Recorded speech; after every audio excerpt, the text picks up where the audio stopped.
Help me with some definition of the motorcycle safety room. Tom. Well, you're involved in motorcycling, you have a motorcycle, and you told me before, you have a group you ride with, and somehow you're involved in, getting. Yeah, I chair the motorcycle caucus in the House. Safety opportunities of motorcycle, awareness of public of motorcycles. Just wanted to have an update on, anything to help make it safer. Yeah, generally, that's the state issue, that the safety aspect. When I was in the state legislature, I passed legislation earmarking licensing fees, motorcycles toward motorcycle safety education, always feeling that a helmet would make me a better looking corpse potentially. But what I had between my ears, under that helmet, was more important for saving my life and allowing me to enjoy my passion, and it is a passion. I love motorcycles, but enjoy it safely. So that's on the state level. What on the federal level we're working on is making sure that motorcyclists enjoy the same freedoms that other people enjoy. For instance, in using national lands, parklands, off-road, on-road. Most recent bill that I passed allows motorcyclists to enter a national park, just like a car vehicle, where you can have multiple people in the car, and they all get in for the same price.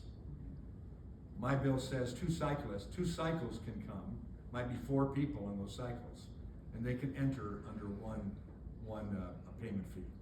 So those type of things we do. Safety aspect is really left for the states. The training dollars, helmet laws or non-helmet laws. We're trying to foster the idea of lane sharing in states where it's been used, like California, other places. It's used very well. It saves cyclists' lives because they're not caught between two vehicles in a traffic jam. Allows them at a allocated speed, not racing between cars, but a speed up to 20 miles an hour. The most recent bill was passed in a state, 20 miles an hour, when cars are going less than 10 miles an hour. They can lane split or lane share, whatever you call that. So those are things we are trying to foster, though we're not going to pass legislation to require that. That ought to be up to each individual state. John from Jackson writes, what is happening with Obamacare? Nothing good. It's still in place. And that's why we're attempting to provide some alternatives to assist people to lower their premiums. The Unaffordable Care Act is truly the Unaffordable Care Act.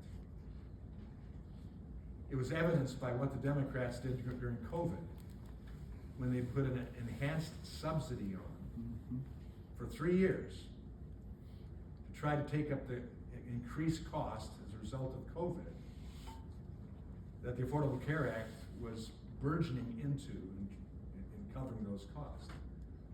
That enhanced subsidy went to the insurance companies. Before Obamacare was passed, on average, we were paying, let me get the exact number so I don't misquote it. Somebody will call me on it if I misquote it.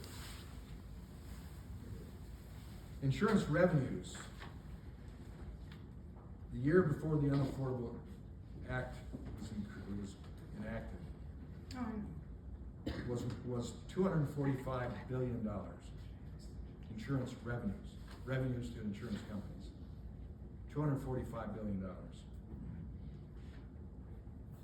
When the Unaffordable Care Act was passed, it ballooned up in 2023 to $1.4 trillion of revenue to the insurance companies.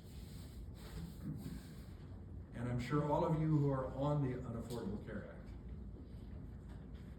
and members of Congress are on the Unaffordable Care Act, unless they have a spouse that has their own insurance policy that they can lump on with. You saw your rates decrease, right? Because of that $1.4 trillion revenue. No, you didn't. The whole idea for the Unaffordable Care Act was ultimately, they knew it was broken from onslaught, and ultimately it would force us into a single payer system. Good. Fortunately, Trump came in his first term and stopped Hillary from doing that. Or that's what would have happened. And we would have had teeth like the Brits. I'm not saying that pejoratively. It's genetic, by the way.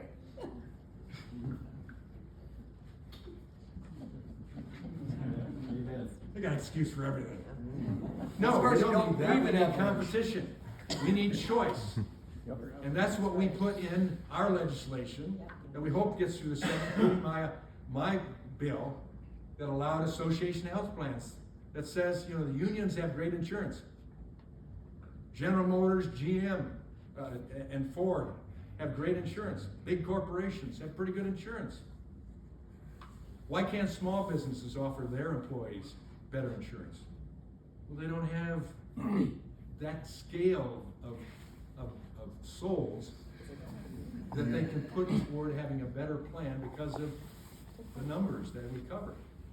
Association Health Plan says small businesses can join together in associations to have a larger pool of people that insurance provider can look at and say, okay, you've got 50 people, you've got 100 people, I can give you a better plan.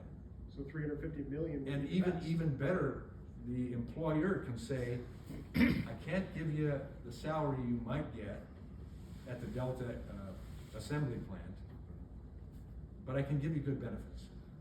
And you can stay here at home and work at home. So that's what we're attempting to do. And we almost got it done, except for John McCain coming out and putting his thumbs down. Yeah. And Thank so you, we John can thank McCain. him for the fact that the Unaffordable Care Act still gives us all insurance if we want it. We all have insurance. We have the policy, Millions don't. but we can't afford it. Wonder We why. can't afford it, and some providers won't accept it. Next question. Anita from Cold